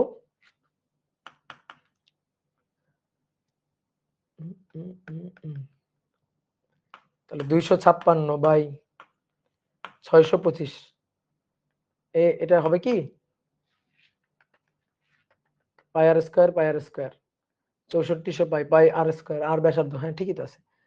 আচ্ছা যাই হোক, 1 minus V square by C square, দেখি কত আসে। হ্যাঁ হবে হবে, সমস্যা নেই। V square by C square 1 minus এটা, তাহলে 1 মাইনাস অ্যান্সার।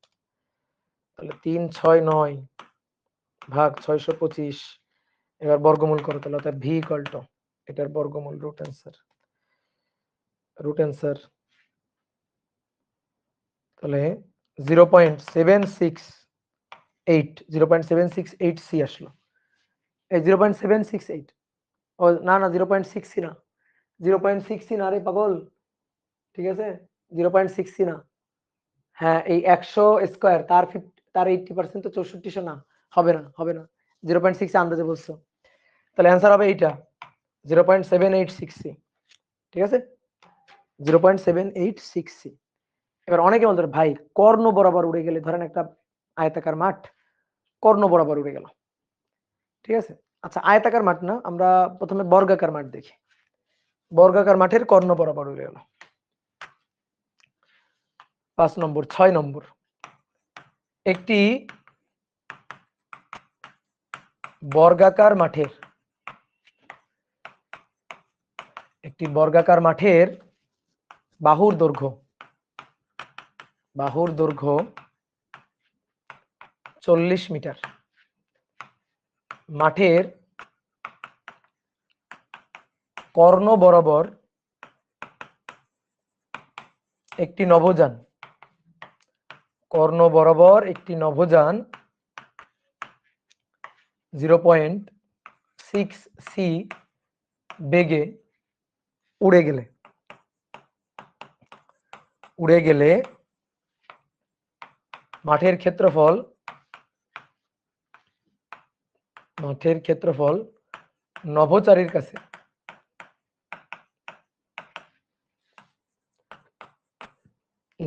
কাছে কত মনে হবে, মাঠের ক্ষেত্রফলটা নভোচারীর কাছে কত মনে হবে। একটা বর্গাকার মাঠ, এই যে বর্গ, বাহুর দৈর্ঘ্য 40 মিটার, 40 মিটার, 40 মিটার, 40 মিটার। এবার কি বলছে, কর্ণ বরাবর উড়ে যাচ্ছে, তাই না, কর্ণ বরাবর, তাহলে নভোযানটা কর্ণ বরাবর উড়ে যাবে এইভাবে।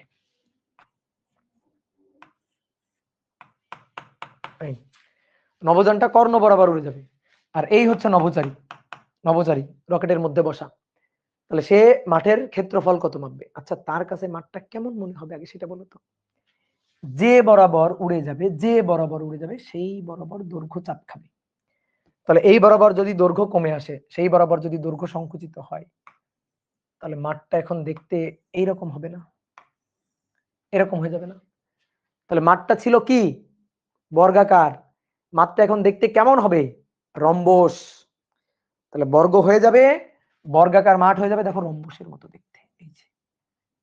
এই যে বর্গাকার মাঠটা রম্বসের মতো হয়ে যাবে, বৃত্ত যেমন উপবৃত্ত হয়ে যায়, বর্গকে তেমন চাপ দিলে, বর্গকে তেমন চাপ দিলে রম্বস হয়ে যায়, এই রম্বস হয়ে যাবে, ঠিক আছে। সামান্তরিক বলা যায়, হ্যাঁ রম্বস তো এক ধরনের সামান্তরিক বলতে পারো, কিন্তু রম্বস বলাটা ভালো না। দেখো এই বাহুর দৈর্ঘ্য যায়, এই বাহুর দৈর্ঘ্য তাই, এই বাহুর দৈর্ঘ্য যায়, এই বাহুর দৈর্ঘ্য তাই, এই বরাবর চাপ খেয়ে কর্ণ, কর্ণ বরাবর চাপ খেয়ে কর্ণটা কমে গেছে। দেখো এই কর্ণ কিন্তু একই রকম আছে, এই যে কর্ণটা ছিল এই কর্ণটা কিন্তু একই রকম আছে, এই কর্ণটা কিন্তু কমে নাই, এই কর্ণটা কমে নাই, কমবে না তো, এই কর্ণটা তো যা ছিল তাই থাকবে, কারণ এই কর্ণের সাথে এই কর্ণটা তো লম্ব, তো লম্ব বরাবর তো বেগের উপাংশ নাই, তো লম্ব বরাবর যেহেতু বেগের উপাংশ নাই তাহলে ওই কর্ণ তো একই থাকবে, ওই কর্ণ তো হ্রাস পাবে না, ওই কর্ণ তো একই রকমই থাকবে। তাহলে আমাদের কি চাইছে? ক্ষেত্রফল চাইছে না? ক্ষেত্রফল চাইছে। আচ্ছা, এই মাঠের যে ক্ষেত্রফলটা ছিল, বর্গাকার মাঠ, তার যে ক্ষেত্রফল এ নট ছিল, সেটা অনেকে বলতে ভাই একবারে সূত্র খাটাই দিতে পারো, অবশ্যই পারো, আমরা একটু দেখি ভেঙে দেখি একই আসে কিনা। তাহলে এ নট হচ্ছে L naught into L not বা এল নটের স্কোয়ার, দৈর্ঘ্য গুণ প্রস্থ, যেখানে এল নট হচ্ছে এই যে 80 মিটার, সরি কত জানো 40 মিটার, এটা হচ্ছে এল নট, তাহলে L naught into L naught, that is L naught square আর কি, এল নটের স্কোয়ার। কি বোঝা গেল? এ নট হচ্ছে এল নটের স্কোয়ার। এইবার আসো, এবার আসো এবার আসো আমরা এই রম্বসটার ক্ষেত্রফল মাপতে চাই। রম্বসের ক্ষেত্রফল হচ্ছে হাফ গুণ কর্ণ গুণ কর্ণ, কর্ণ গুণ কর্ণ, রম্বসের ক্ষেত্রফল হাফ গুণ কর্ণ গুণ কর্ণ। তাহলে আসো তো এই কর্ণটাকে একটু আলাদা করি, সাইডে নিই, মানে রম্বসটাকে, এই রম্বসটাকে একটু আলাদা করে সাইডে নিয়ে ক্ষেত্রফল মাপবো। এই তাহলে হাফ গুণ কর্ণ গুণ কর্ণ, তাই তো? তাহলে এর এই কর্ণটা, এই যে কর্ণটা, সেটা কিন্তু আগেরটাই আছে, আগের কর্ণটাই, এই বর্গের যে কর্ণটা ছিল ওটাই আছে, শুধু এই কর্ণটা হ্রাস পাইছে, এই কর্ণটা কমে আসছে। তাহলে এই কর্ণটা আগে কত, আগে সেইটা দেখি তো, এই কর্ণটা কত ছিল? তো এটা এল নট, এটা এল নট, তাহলে এই কর্ণটা কত হবে? এল নট, এল নট, তাহলে এই কর্ণটা কত হবে? Root over l naught square, l naught square, 2 l naught square, that is root 2 l naught. তাহলে এটা হচ্ছে রুট 2 এল নট। তাহলে এটা এইটুকু দৈর্ঘ্য হচ্ছে রুট 2 এল নট, এই কর্ণ হচ্ছে রুট 2 এল নট। আর এই কর্ণটা, এইটা, এই যে এই বরাবর সংকুচিত হয়ে যে কর্ণ চেঞ্জ হয়ে গেছে, এই কর্ণটা কত? এইটা আমরা চাই, ঠিক আছে? তো এই কর্ণটা কত হবে? দেখো এই আগের এই কর্ণটা ছিল এখান থেকে এই পর্যন্ত ছিল এল নট, সেই এল নটই তো হ্রাস পাইছে, তাহলে হ্রাস পেয়ে এই যে নতুন যে কর্ণটা, এই কর্ণটা আমি বললাম এল, আর আগে পুরোটা এটা ছিল এল নট। আচ্ছা, কর্ণ আগে এই যে কর্ণটা ছিল, এই কর্ণটা ছিল তো রুট 2 এল নট, তাহলে আগে ছিল রুট 2 এল নট, এই যে এটা ছিল রুট 2 এল নট, তাহলে সেই রুট 2 এল নটটাকে এল কত হবে সেটা দেখতে চাই।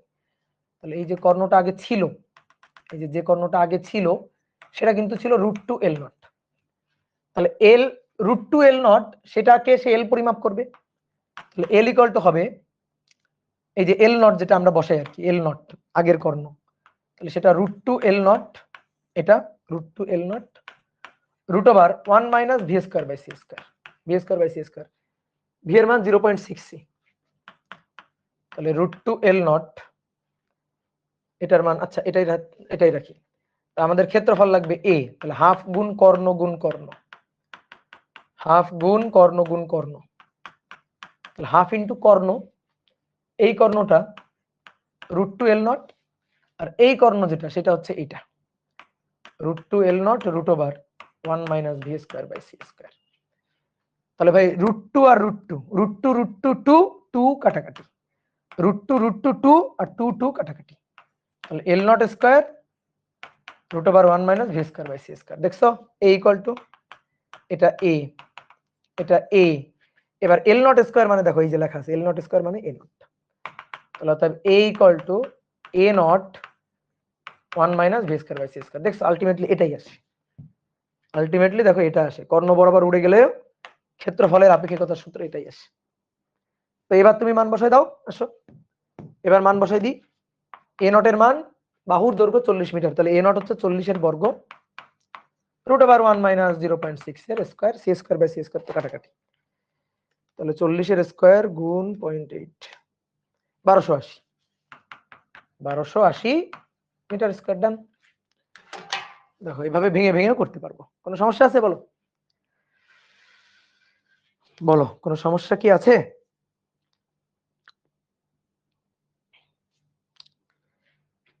তাহলে এই হচ্ছে ঘটনা। তাহলে পারা যাবে কিনা?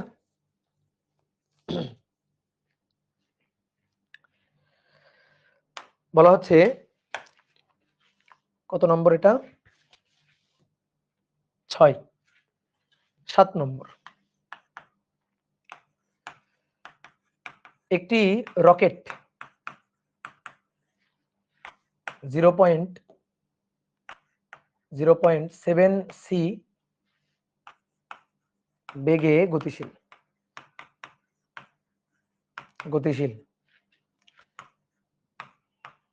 রকেটটির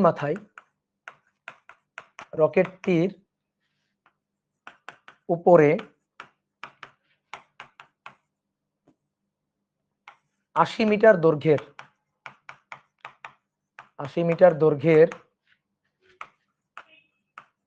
একটি অ্যান্টেনা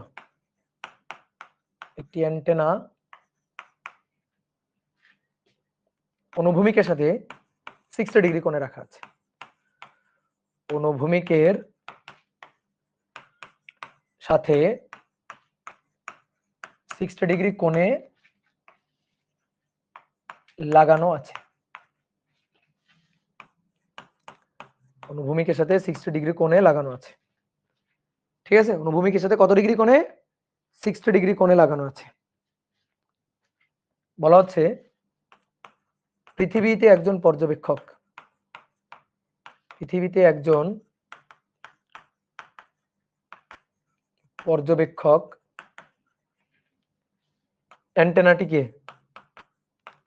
অ্যান্টেনার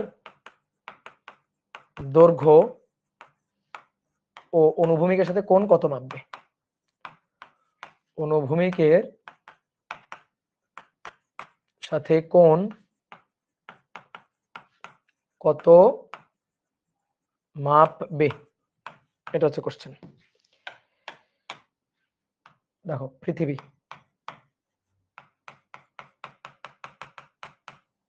পৃথিবীতে একজন পর্যবেক্ষক, স্থির পর্যবেক্ষক যে দাঁড়ানো আছে। রকেট, এই যে রকেট, এই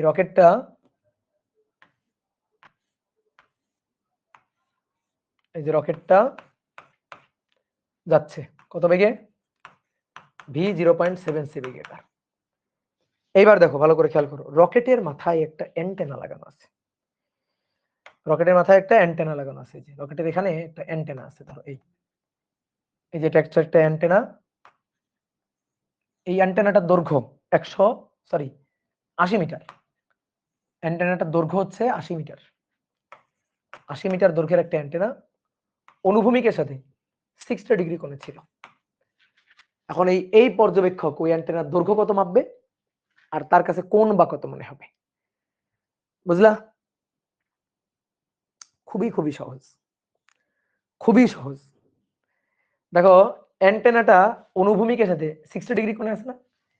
অ্যান্টেনার এই দৈর্ঘ্যটাকে দুইটা উপাংশে ভেঙে ফেলো। তাহলে দুইটা উপাংশে যখন ভেঙে ফেলবা, তখন অনুভূমিক দিকে অ্যান্টেনার দৈর্ঘ্য, যেদিকে বেগ সেই দিকে দৈর্ঘ্য, আর উলম্ব দিকে অ্যান্টেনার দৈর্ঘ্য, দুইটা দৈর্ঘ্য চলে আসবে। তাহলে এটাকে যদি আমি ভাঙি, তাহলে এই বরাবর যে দৈর্ঘ্যটা আসবে সেটা হবে 80। এই বরাবর যে দৈর্ঘ্যটা আসবে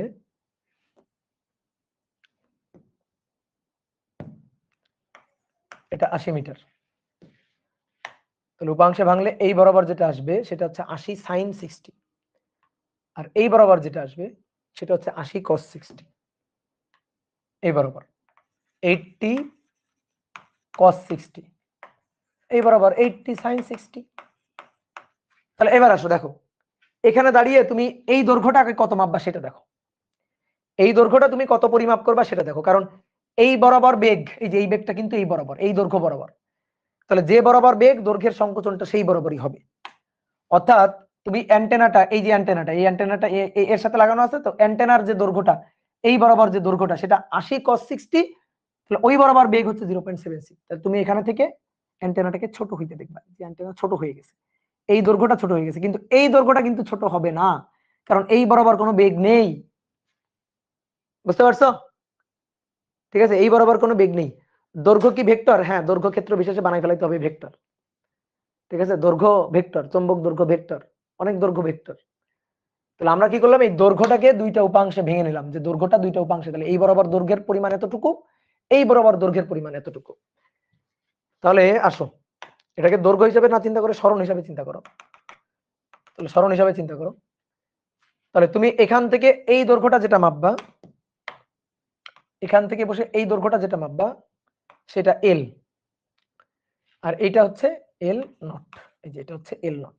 তাহলে তুমি অন্যের কাঠামোটা মাপতেছো, অন্যের কাঠামোটা সেটা হচ্ছে এল, যখন এল নট হচ্ছে এটা, তাহলে এল হবে L naught root over 1 minus V square by C square. ভাই এল নটের মান 80 cos 60 1 মাইনাস 0.7 স্কয়ার, ভাই সি স্কয়ার কাটাকাটি, তাহলে রুট ওভার 1 মাইনাস 0.7 স্কয়ার গুণ 80 গুণ cos 60,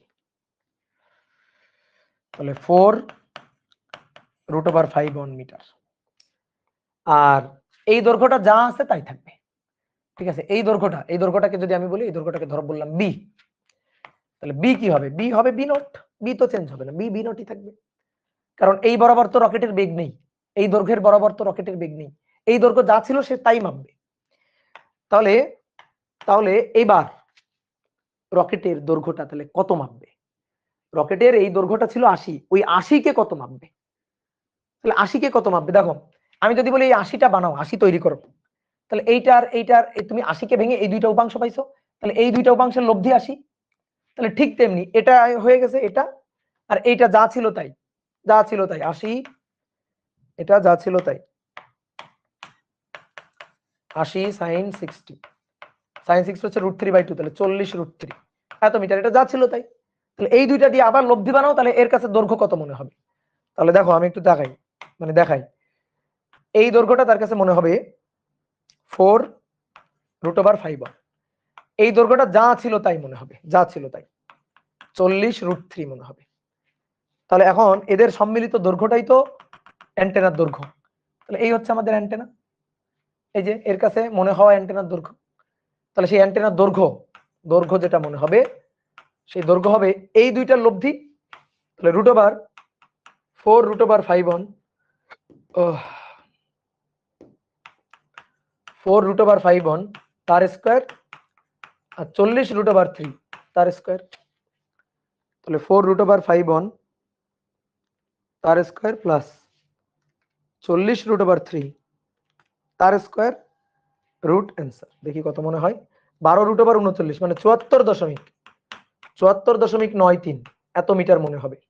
কোনটা কত মনে হবে, অনুভূমিকের সাথে কোণ tan থিটা, তাহলে কোণ যেটা মনে হবে সেটা হচ্ছে tan inverse theta equal to tan inverse লম্ব, এটা মানে 40√3, তাহলে 40√3 বাই 4 √5, তাহলে tan ইনভার্স 40√3 বাই 4 √5,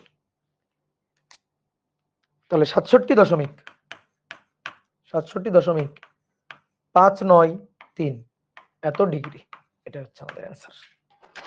বলো বুঝছো কিনা।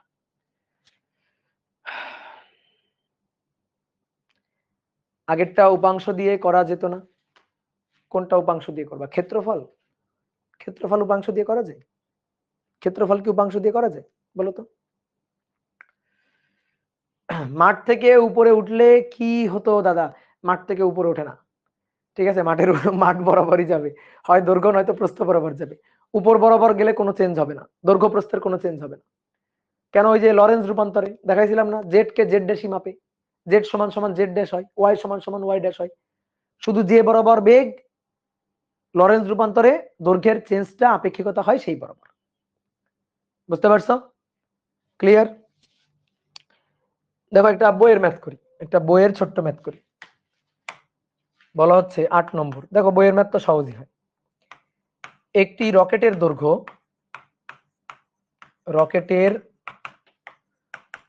100 মিটার, 100 মিটার, রকেটটি যখন গতিশীল হয় তখন পৃথিবীতে একজন স্থির পর্যবেক্ষকের কাছে পৃথিবীতে একজন স্থির পর্যবেক্ষকের কাছে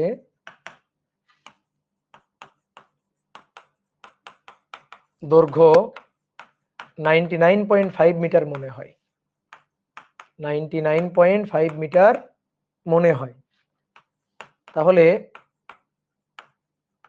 রকেটটির বেগ কত? দেখো খুবই সহজ, খুবই সহজ, মুখে মুখে করবো।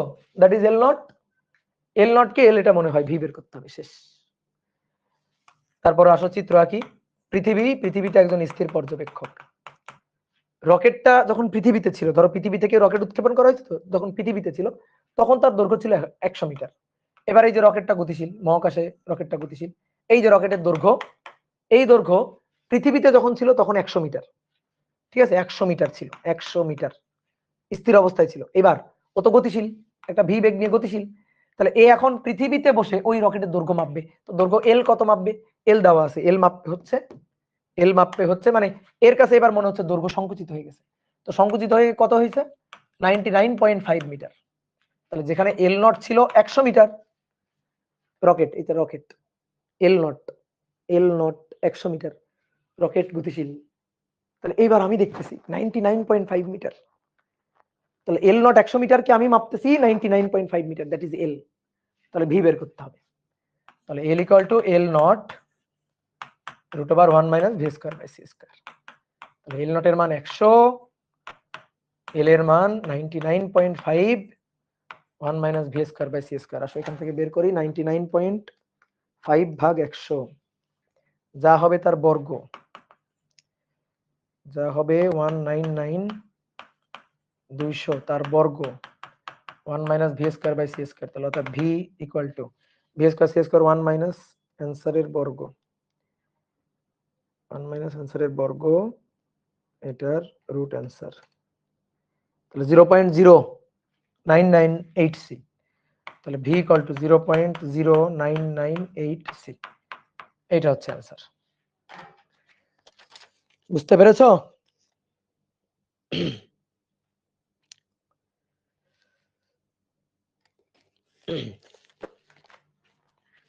শেষ। 8 নম্বর 9। দেখো এবার বইয়ের ম্যাথ গুলা করাচ্ছি তোমারে, আমি কঠিন কঠিন ম্যাথ করা দিছি, এবার কিছু বইয়ের ম্যাথ করাচ্ছি। একটি মহাশূন্য যান, একটি মহাশূন্য যান কত বেগে ভ্রমণ করলে মহাশূন্যে একদিন অতিবাহিত হলে পৃথিবীতে 2 দিন অতিবাহিত হবে। মহাশূন্যে একদিন অতিবাহিত হলে পৃথিবীতে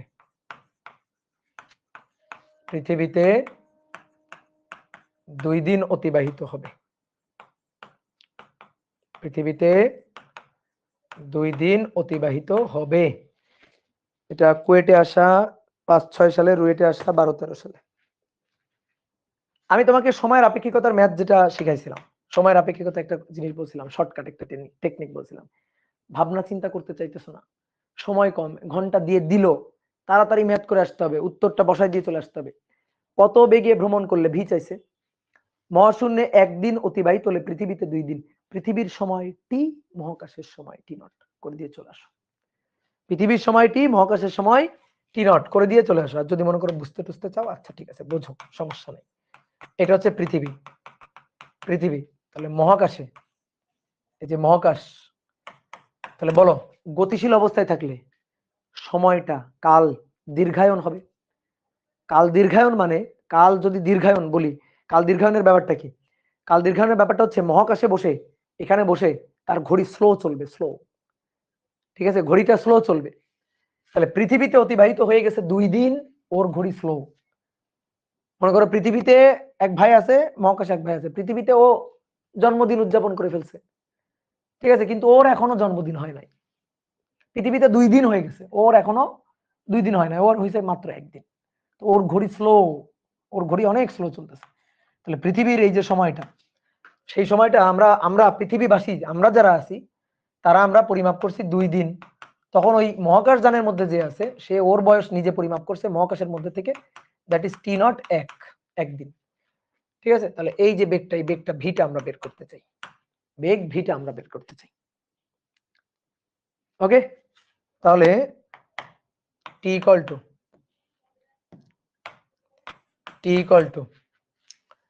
টি naught root over 1 minus V square by C square. তাহলে টি এর মান 2, T naught 1 minus V square by C square. তাহলে V square by C square এখানে নিয়ে আসলাম, তার বর্গ করলে 1 minus V square by C square, 1/2 মানে 1/4। তাহলে 1 মাইনাস 4 ইনভার্স, তাহলে 3/4। তাহলে ভি ইকুয়াল টু √3/2c আসছে, √3/2c, হ্যাঁ, বা 0.8 হবে, হ্যাঁ 0.866c, সেটাও বললে হবে। গুড। তাহলে তোমরা বই থেকে একটু ম্যাথগুলা করবা, বুঝলা? বইয়ের সব ম্যাথ ইজি, বইয়ের কোনো ম্যাথ কঠিন না, বইয়ের দেখবা সব ম্যাথ ইজি। তাহলে আজকে এই পর্যন্ত থাকুক।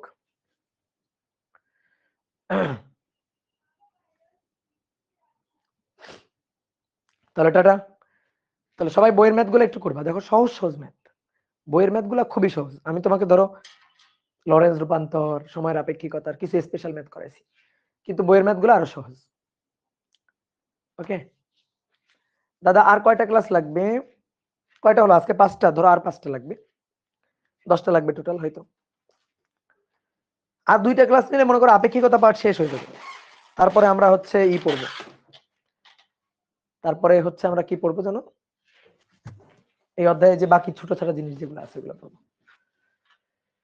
দাদা, আমাদের ফিজিক্স শেষ হতে আর কতদিন লাগবে? ধরো আমার 5টা ক্লাস, আর সেমিকন্ডাক্টর তো তোমাদের হয়ে গেছে, তাহলে ওইখানে আর ধরো 9 নম্বর চ্যাপ্টারে আর ধরো 4টা কি 5টা ক্লাস, মোটামুটি আর 10টা ক্লাস, টোটাল 10টা ক্লাস হলে তোমাদের ফিজিক্স সিলেবাস শেষ। তোমাদের এই দেখি নভেম্বরের মধ্যে মনে হয় শেষ হয়ে যাবে। ওকে টাটা।